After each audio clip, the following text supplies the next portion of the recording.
হোলি এসে গেছে, তাই আগের দিন স্কুলে ছুটির ঘন্টা বাজার সঙ্গে সঙ্গে বাচ্চারা দৌড়ে স্কুলের মাঠে চলে এলো। তাদের ব্যাগগুলো সব সাইডে রেখে সবাই একে অপরকে রং লাগাতে লাগলো। Happy Holi, happy Holi, happy Holi. তাদের জলের বোতল বের করে একে অপরের গায়ে ছিটিয়ে দিতে লাগলো। তারপর টিচার এসে বলল, সমস্ত বাচ্চাদের আমার তরফ থেকে হ্যাপি হোলি। বাচ্চারা, কাল এবং পরশু আমাদের স্কুল দুদিন ছুটি থাকবে। তোমরা তোমাদের পরিবার এবং বন্ধু বান্ধবদের সঙ্গে হোলি উৎসবের নানা রঙের আনন্দ উপভোগ করবে। আর একটা কথা মনে রাখবে, পলিথিনের মধ্যে জল ভর্তি করে বা ছাদ থেকে কারো গায়ে জল ছুড়বে না, এটা করা ঠিক নয়। বাজার থেকে পিচকারি কিনবে এবং তার মধ্যে রং জল ভর্তি করে সেটা দিয়ে হোলি খেলবে। আর একটা কথা, সবাই ভালোভাবে রং খেলবে, কারো চোখে মুখে রং না যায় সেদিকে খেয়াল রাখবে। আমার সঙ্গে সবাই মিলে বলো হ্যাপি হোলি। সব বাচ্চারা আবার একে অপরকে রং লাগাতে শুরু করলো। কিছুক্ষণ পর স্কুল বাসের হর্ন বাজলো। সব বাচ্চারা স্কুল বাসে উঠে পড়লো। পরের দিন সকাল থেকেই মহল্লায় ট্যাঙ্কের ভেতর রং গুলা হলো, বড় বড় বক্স লাগানো হলো এবং বেঞ্চের উপর নানা রঙের রং সাজিয়ে রাখা হলো। পল্টু আর পিঙ্কি বাইরের দিকে বেরিয়ে যাচ্ছিল, তখন মা দেখে ফেলল। পল্টু, পিঙ্কি দাঁড়াও, জামা প্যান্ট পাল্টে নাও। বাইরে যাওয়ার আগে গায়ে একটু তেল মাখিয়ে নাও, তাহলে রংটা তাড়াতাড়ি উঠে যাবে। মা, এই জামাটা তো ঠিক আছে। আরে শোনো, তোমাদের জন্য তো নতুন সাদা জামা কাপড় এনেছি। সাদা জামা কাপড়ের উপর রং খুব সুন্দর লাগে। লক্ষ্মী সোনার মতো জামা কাপড় পাল্টে নাও। আমি আর তোমার বাবাও সাদা জামা কাপড় পরবো। বাবা তো বলেছিল আমাকে পিচকারি বন্দুক এনে দেবে। তখন ওদের বাবা ভিতরে এলো। সারপ্রাইজ, তোমাদের জন্য বন্দুক নিয়ে এসেছি। এই নাও পল্টুর বন্দুক, আর এই নাও পিঙ্কি তোমার পিচকারি। কি আনন্দ, বাবা পিচকারি এনেছে, খুব মজা হবে। হ্যাঁ, মজা হবে। তবে তোমরা প্রমিস করো কারো চোখে রং ছুড়বে না, ঠিক আছে? ঠিক আছে বাবা। আর হ্যাঁ, বেলুনও তোমরা ছুড়বে না। কেউ যদি নিয়ে আসে তাকেও বারণ করে দেবে। ওকে পাপা। তারপর বাবা, মা, পল্টু, পিঙ্কি সবাই নতুন পোশাক পরে হোলি খেলতে বেরিয়ে পড়লো। পিঙ্কি গিয়ে নাচতে শুরু করলো। দেখো মা, পিঙ্কি তো নাচতে শুরু করলো। কি আনন্দ হচ্ছে পল্টু, তুমিও এসো। তারপর পল্টু নাচতে শুরু করলো। কিছুক্ষণের মধ্যে বান্টি, বাবলি, রিঙ্কু, শিঙ্কু, ঝন্টু, মন্টু, পাড়ার সমস্ত বাচ্চারা এসে নাচতে শুরু করলো। ওদের দেখে বড়রাও চলে এলো। একদিনের জন্য বড়রাও বাচ্চা হয়ে নাচতে শুরু করলো। সবাই মিলে খুব মজা করতে লাগলো।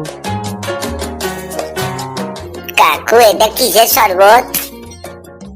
কমলা লেবু এবং আনারসের শরবত। তোমাদের যেটা পছন্দ সেটা নিয়ে খেতে পারো। কোল্ড ড্রিঙ্ক নেই কাকু? ওইটা শরীরের জন্য ভালো না, বাচ্চাদের জুস খাওয়াই উচিত। সব বাচ্চারা শরবত খেয়ে নিল। তারপর পল্টু, পিঙ্কি হাত ধরাধরি করে রঙের ট্যাঙ্কের কাছে গেল। তারপর সবাই তাদের পিচকারি ভর্তি করলো এবং আকাশের দিকে রং ছুড়ল। বান্টি তার পিচকারির মধ্যে রং ভর্তি করে সকলের গায়ে মারল। পিঙ্কি আর চিঙ্কি একে অপরকে রং দেবার জন্য ছোটাছুটি করতে লাগলো এবং অন্য সমস্ত বাচ্চারা নাচানাচি করছিল। বান্টি দৌড়ে গোলাপি আবিরের প্লেট নিয়ে এলো। গুড্ডু, তুমি তো পুরো রঙের প্লেট নিয়ে এসছো। দাঁড়াও, আমি লাল রং নিয়ে আসি। এটা শুধু গোলাপি রং। চিঙ্কি দৌড়ে লাল রঙের প্লেট নিয়ে এসে সবার মুখে লাগাতে লাগলো। এই রং গায়ের থেকে উঠবে তো? বাবা, এইসব তো প্রাকৃতিক রং। খারাপ তো সেই সব রং যেগুলো গায়ের থেকে উঠতে চায় না। এইসব বলতে বলতে রঙের প্লেটটা বান্টির গায়ে ঢেলে দিল। সব বাচ্চা তালি বাজিয়ে হাসতে লাগলো। বান্টি তারপর চিঙ্কিকে তাড়া করতে লাগলো। তুমি আমাকে দেখতে পারবে না, তুমি আমার সঙ্গে দৌড়ে পারো না। সব বাচ্চারা দুজনের দুষ্টুমি দেখে আনন্দ করতে লাগলো।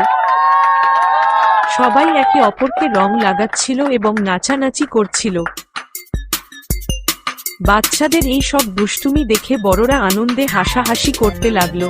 কিছুক্ষণ পর কাকু এসে বলতে লাগলো, এখন আমাদের এখানে শুরু হবে মিউজিক্যাল চেয়ার প্রতিযোগিতা। যেসব বাচ্চারা খেলতে চাও এসে নাম লিখিয়ে যাও, তাদেরকে পুরস্কারও দেওয়া হবে। আমি খেলবো কাকু। বাকি বাচ্চারা এসে একে একে চেয়ারে বসে পড়ল। তারপর মিউজিক বাজতে শুরু করলো। সব বাচ্চারা চেয়ারের চারদিকে ঘুরতে লাগলো। এত আনন্দ আগে কখনো হয়নি। আমি এই খেলাটা জিতবো। আরে না, আমি জিতবো। তারপর যেই মিউজিক বন্ধ হয়ে গেল সব বাচ্চারা দৌড়ে চেয়ারে বসে পড়ল, কিন্তু পিঙ্কি পারল না। সে আউট হয়ে গেল। মন খারাপ করে মায়ের কাছে গিয়ে কান্না করলো। আবার মিউজিক বাজতে শুরু করলো। সব বাচ্চারা আবার চেয়ারের চারদিকে ঘুরতে লাগলো। একে একে সব বাচ্চারা আউট হয়ে গেল, শুধু পল্টু রইল। পল্টু জিতে গেল। সব বাচ্চারা হাতে তালি বাজাতে লাগলো। পল্টুকে প্রাইজ দেওয়া হলো। সব বাচ্চারা আবার নাচতে শুরু করলো। তখন কাকু বলল, শোনো বাচ্চারা, টেবিলে সবার খাবার রেডি। দুপুর 3টে বেজে গেছে, চলে এসো, সবাই খেয়ে নি। আরে খিদেতে তো আমার পেটে ইঁদুর ডাকছে। আমার পেটে তো বিড়াল। সব বাচ্চারা হাসতে হাসতে খাবারের টেবিলে গিয়ে খাবার খেতে খেতে বলল, কি সুন্দর খাবার, নেচে নেচে তো খুব খিদে পেয়ে গেছিল। হ্যাঁ পিঙ্কি, এই হোলিতে দারুণ মজা হয়েছে। হোলি হে, প্রত্যেক বছর আমরা এরকমই হোলি খেলবো, আমরা যত বড়ই হয়ে যাই না কেন। হ্যাঁ, আমরা এইভাবেই হোলি খেলবো। হ্যাঁ রে, আমরা এইভাবেই হোলি খেলবো। হ্যাঁ, ঠিক বলেছো। বাচ্চাদের দেখে তাদের মা বাবা ভীষণ খুশি হলো। এভাবে তাদের হোলি উৎসব খুব আনন্দে কেটে গেল। তোমরা আমাদের মতন সুন্দর করে হোলি খেলবে। আমাদের ভিডিও পছন্দ হলে লাইক করো, শেয়ার করো আর সাবস্ক্রাইব করো।